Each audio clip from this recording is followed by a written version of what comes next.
Oh, hi! Thanks for coming over. Today we have another edition of our potato series. The title of this video is The Secret of Making the Best Potato Salad Ever. Good title. Yeah, I love that. Actually, there are two secrets. One secret is what kind of potatoes. The second secret is how you cook them.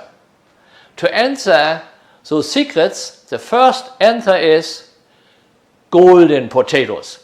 Golden potatoes. Oh, okay, you can use also white potatoes. People say they are the same. My experience, they are not the same.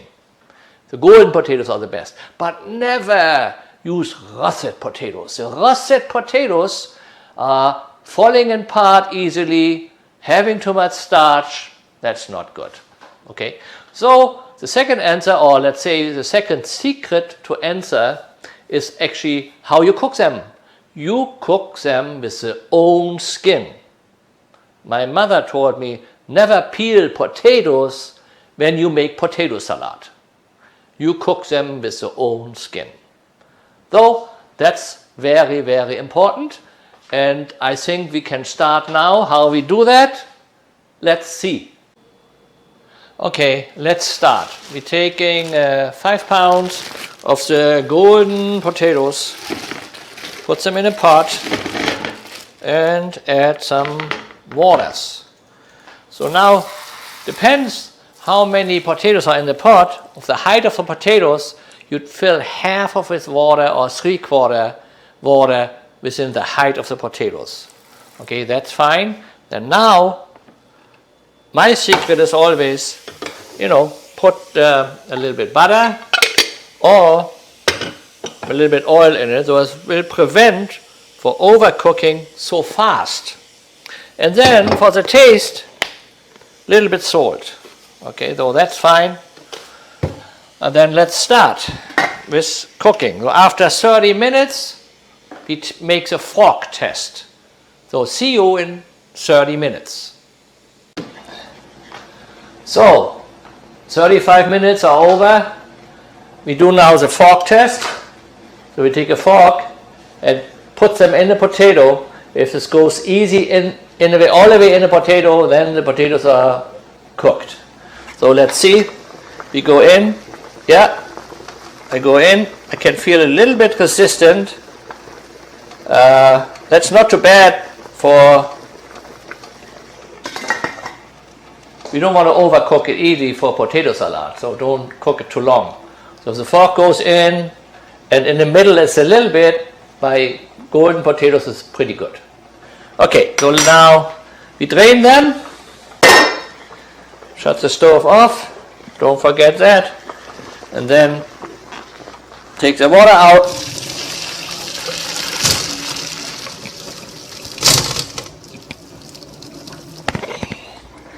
And that's it. Now I have to peel those potatoes. And I like to peel them fast. But sometimes it's even better if you have more help available. So now we cut our potatoes. Small amount would be good cut by hand, but I'm used to my machine, so you can do with not any machine works very well. So you can cut it in dice. I cut it in small slices. So my machine, I put it on number 4.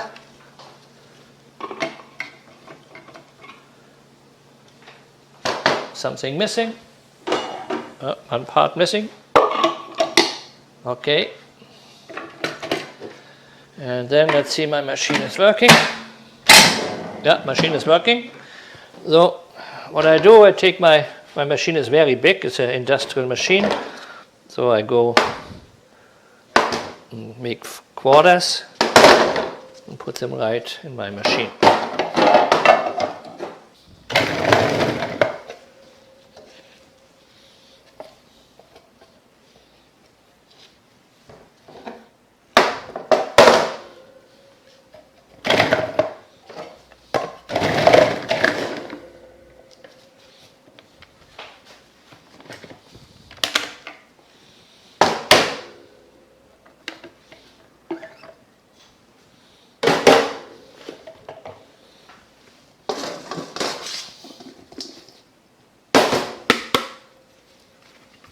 Okay, so now we have to clean the onions.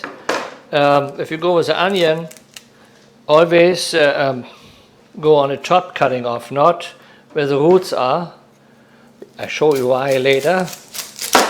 So, we'll cut this off.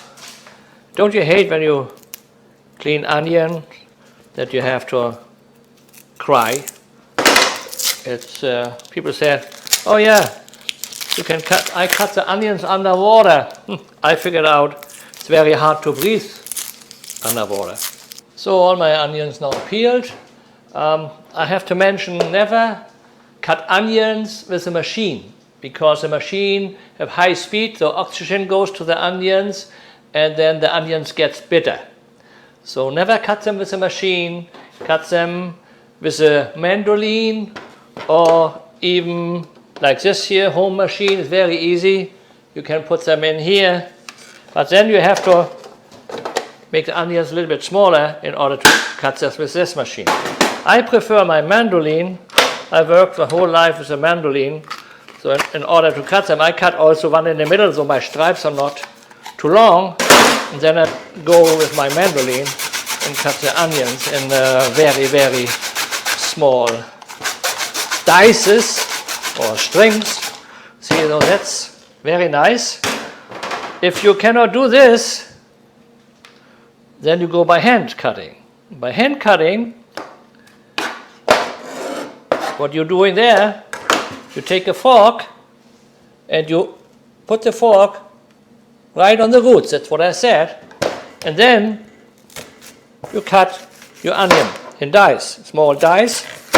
So you cut here a little bit more in, and then I cut them, small dice. As you can see, they are not as good as like this my mandolin.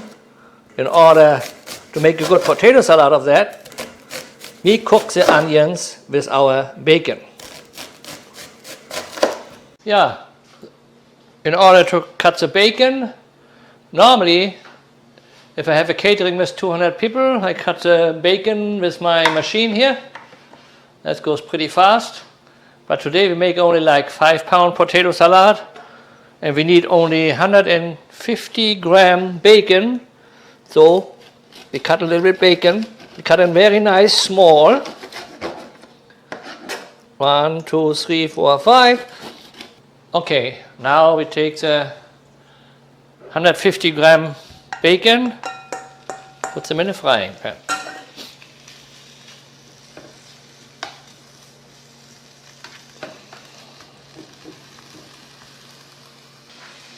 And I'm mixing. You don't want them burning on one side.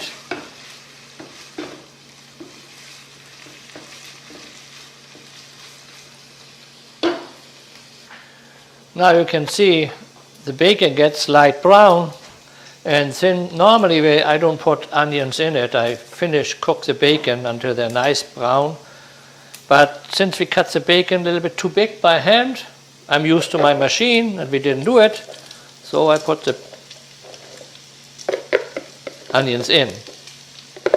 And we blanch the onions in the bacon, and actually there's no better smell in the whole world like onions and bacon. I can smell that and I like that smell.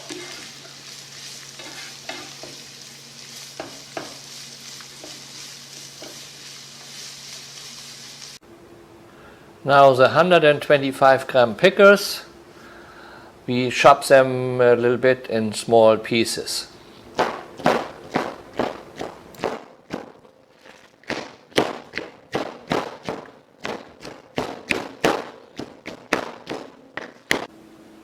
So now we have our sliced potatoes. If you want to weight them now, they're probably around 4 pounds, a little bit less or more, 4 pounds, and nicely sliced or diced. Our ingredients, we have bacon, 150 grams, and onions, 200 grams cooked together. Then we have the hard-boiled eggs, 4 of them, and the bread and butter chips pickles, fine chopped up, and the pickle juice from the bread and butter chips, 100 milliliter. The bread and butter pickles, 125 grams. So also we have 1 teaspoon salt and 3/4 teaspoon pepper. And we have 300 gram mayonnaise. Now we put everything together. The bacon first. That's very important because the bacon grease is supposed to go in the potatoes, so the potatoes can absorb the bacon grease very nicely. And since we cooked the onions together with the bacon, so everything goes in, and then we mix it very, very nicely. What's next going in doesn't matter. The only important thing is bacon first and mayonnaise last. So the bacon is in, the onions are in. Now we take the pepper and salt, and if you do that, we have to mix in the meantime. We don't want salt on one spot and on the other spot is no salt. So mix it very nicely, and that looks good now. Now we take the bread and butter chips chopped up also in, and the bread and butter chips juice in, and mix it up nicely. So now it's very moisture, our potatoes, very moisture. So that's good, and we have to mix it very well before we put the mayonnaise. We almost forgot the eggs. So the eggs, I have to tell you, when you handle hard-boiled eggs, you have to make 100% sure there are no eggshell left on the eggs. So I also rinse them the second time and inspect them, make sure there's no eggshell left on the eggs. Because there's nothing more disgusting when you eat something and then all of a sudden you bite on some eggshell. So then you stop eating it all. So okay, now we have our 4 eggs in. 1, 2, 3, 4. Goes right in our potato salad. And we take the eggs a little bit in part. It's very hard to mix them otherwise, so we take them in part here, right there. And then we mix it. So the eggs going to be spread through that salad. And last not least, we take the mayonnaise. To that thing, I always say, we don't need a miracle for our salad here. So we don't need Miracle Whip. We go with regular heavy-duty mayonnaise, the regular mayonnaise. And then we mix it up, and that's it. So you put it in the fridge for 3-4 hours. If you cannot wait, 2 hours is good too. Now here I will give you some ideas how you can serve the potato salad with a Frankfurter, or with a Knockwurst, or with 2 Bratwurst, or even with a Currywurst. Thank you for watching. If you like this video, please give me a like, which is with the thumbs up button. Also, if you would like to see more of those recipes, it's very easy. You subscribe to my channel. It's free.